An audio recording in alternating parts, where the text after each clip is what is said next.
Auzubillahi minash shaitanir rajim. Bismillahir Rahmanir Rahim. Jalsa Salana this year, of course, like many other events, is going to be extremely different from our past experiences. Whilst planning, one thing that, of course, was an overarching factor throughout was how to make things COVID secure. It's the first event or first major event where the Jamaat will be convening within the UK post-COVID era, or even now during the pandemic. So a lot of planning, a lot of emphasis has gone into ensuring the safety and well-being of Jamaat members across the board. So this year, of course, it's going to be a smaller scale, but main focus will be to ensure the safety and well-being and the health of every single individual that participates in Jalsa Salana UK. And I think another big difference will be, or stark difference will be, that it's a very national event. It's limited to members within the UK, whereas we see that the UK Jalsa Salana is a very international event, and there's representations from across the world, across the globe. But this year, due to the pandemic, that there's restrictions been placed in accordance with the guidance of Hazrat Amir al-Mu'mineen Ayyadahullah Ta'ala bin Nasir al-Aziz. So of course the spiritual element, the Jalsa vibes, inshallah, they will be the same, but we'll see it at a very small scale, a very scaled back event. Even the Jalsa village itself will be smaller than what we're used to.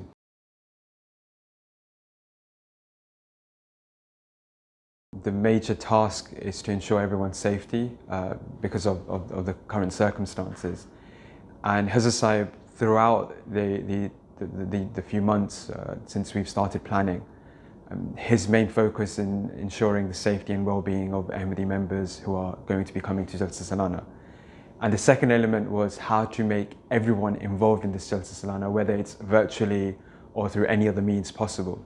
And these two things were very much went hand in hand with the guidance that we received. So even the size of the marquee, the distances that we'd be sitting apart from each other, how we're going to be going into the dining marquee, how we're going to be exiting, whether there's going to be a bazaar this year or not, whether there's going to be tracking or not. Every single element was dictated by Hazrat Amir al-Mu'mineen Ayyadahullah Ta'ala bin Nasir al-Aziz. I think one defining fact, I think it's already been recorded in Al-Hakam in one of the articles, was that some members of the management committee thought, okay, maybe due to the pandemic, there might not be a Jalsa. And they may have some sort of negative thoughts about whether we should be planning or not. And this was picked up by Huzur, and immediately Huzur sent a message saying that inshallah Jalsa will happen. Anyone who has a negative thought process with regards to this, tell them that we don't need you. And of course, this certainty, this level of commitment by Huzur himself, immediately for all of us, gave us even more strength and courage to, yes, that there will be a Jalsa this year, whatever the shape and form may be. But of course, if Huzur is so certain and so emphatically telling us that prepare yourself, then of course there will definitely be a Jalsa. And we vowed to Huzur that we will try our utmost to ensure the best that we can do in planning terms. And the rest, of course, we'll leave to Allah and Huzur's prayers, because always there will be shortcomings in the management of it. There's so many unknowns. Even every day the situation within the UK has changed drastically. And even though on the 19th of this month, all restrictions or major restrictions were lifted in the UK in terms of COVID measurements and limitations, but Huzur always said that we will be abiding by social distancing rules, and that element of making sure that every single member that's going to come, that they're safe and they're healthy and they're well, that's the key concern of Huzur, and that's what the message that we've constantly received.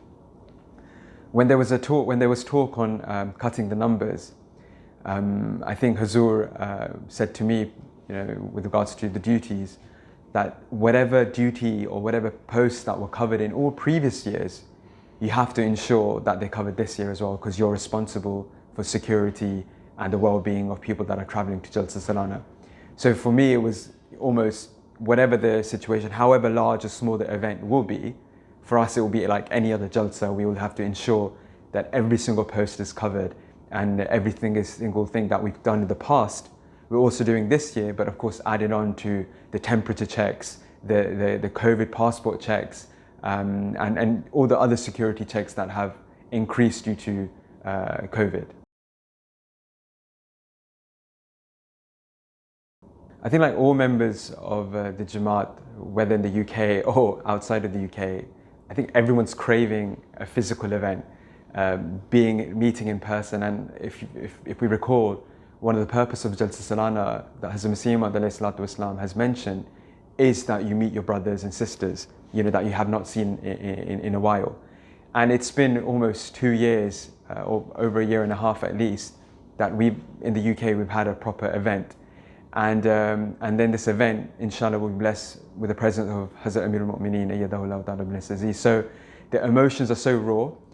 I remember speaking to a Nazim from the north, they live in Liverpool, and they said that, I've submitted a list of, over 40 khuddam that wish to do duty, and they're all double vaccinated, and inshallah they will have a negative lateral flow test, and then they will be able to come to Jalsa. But because they live in a place where possibly the cases are quite high, so there's a Jamaat policy that any place that the cases will be high, then unfortunately they will not be able to attend, but they can go to their local localities and attend, in their mosques. So I said to this Nazim, I was like, you have to cut the list in half. And he was really heartbroken. And he was like, how do I tell my khuddam that they cannot come this year? Or how do I tell them that, unfortunately, you're not going to be able to, directly serve the majlis in this way. Of course, they'll be able to serve in their locality. And that is the essence of how everyone's feeling. I think there's almost an urgency, a want, they're so passionate to come back and do duties that every time, whether it's Jalsa Salana or outside of Jalsa Salana, for example, we have Markaz duties, like Khuddam will ask me, okay, when is Markaz opening? When can we come and duty there? And they're not even asking that when we can do prayers, they're asking when can we just go into Islamabad and do a duty at one of the posts and the parameters of Islamabad.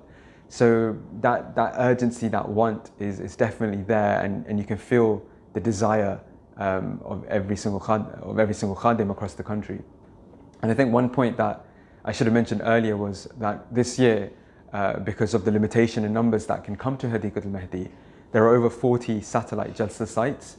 So the operations people may think, oh, because it's a smaller scale Jalsa, the operations should be, and managing Jalsa will be easier. But in fact, now we have like 43 sites to kind of deal with across the country.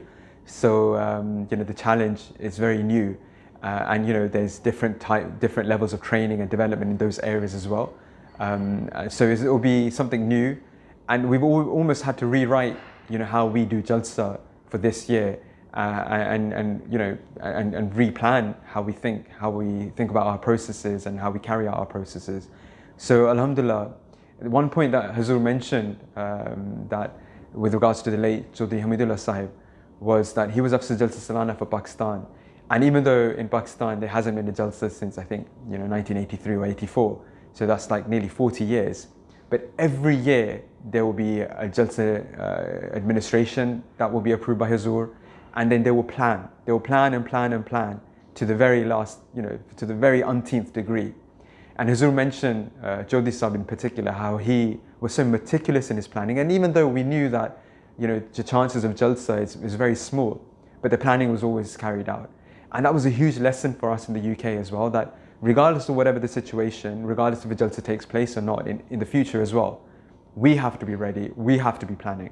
And I think that's something that Hazur has really emphasized on, and we've tried to follow the desire and wish of Hazur, ayyadahullah ta'ala bin Aziz.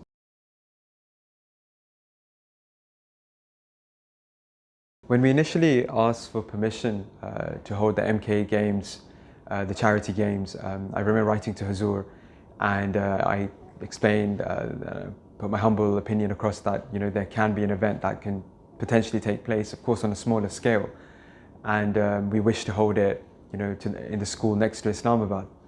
So Hazur replied very graciously that yes, you can hold the event, but ensure that all governmental guidelines are met.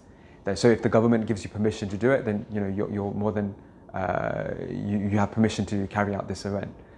So alhamdulillah, we were able to plan, and if the event was taking place on a Saturday, even by Wednesday we hadn't had the okay from the council, And I remember writing to Huzur for prayers as well that, the council hasn't given us permission yet. But of course, with Huzur prayers, they gave us permission, and we were able to hold the event in the school next to Islamabad. I remember the night before, I wrote to Huzur, and I said to Huzur that, Huzur, inshallah, the event will be taking place tomorrow, but if you could possibly, come out to Islamabad, within Islamabad, and come to the fence, the Khuddam will be able to see you from the fence, and that will be enough for them, for enough motivation, and they're longing to see you, and it will be a huge contentment in their hearts just to see their Khalifa. And I tried to pour out as much emotion as I could, and try to personify the feelings of all the Khuddam across the country. And I didn't receive a reply till the next day, about 1 o'clock in the afternoon. And Hazrat Sahib replied by saying that, yes, inshallah, if there is time, I will come. Of course, depending on the weather. And the weather was extremely bad. It was just raining throughout the day. And Huzur specified a time in the evening. And of course, we planned. And the planning was such that we put a very humble gazebo inside of Islamabad, next to the fence, so the Khuddam could see. And we also, blessed the people that were running the event. They said that, hold on, we should also set up within the school as well. Potentially, if Huzur wishes, he could come to the school as well. So anyway, Huzur, just after 6:30 in the evening, he came out of his office, and he inquired as to what was happening, what were Khuddam doing, and I explained. And then Huzur then very lovingly said that, okay, so where do you want to take me? And I was like, I looked at Huzur. I was like, Huzur, if you can just come outside, we've set up in Islamabad, we've set up in the school, so wherever Huzur wishes. And Huzur repeated again, but he said, okay, but where do you want to take me? And I humbly submitted again, Huzur, it's really up to you, but we've set up in both places. And Huzur very sternly said, yes, but where do you want to go? I was like, Huzur, if you come to the school, Khuddam will be able to see you better, and they'll be able to see you closer as well. And then Huzur said, okay, then lead the way. And that journey from Islamabad to the school, of course, there's a gate that goes into the school as well. And Huzur came and walked there, and graced the event. And it was surreal to see Huzur in an environment which was other than Islamabad, or other than the mosque, or other than his office that we're used to with the virtual mulaqats. And Huzur was very enjoying the mood, enjoying the atmosphere. There was nade happening, and it just felt like as if we had gone back, a couple of years. It was like any other Khuddam event.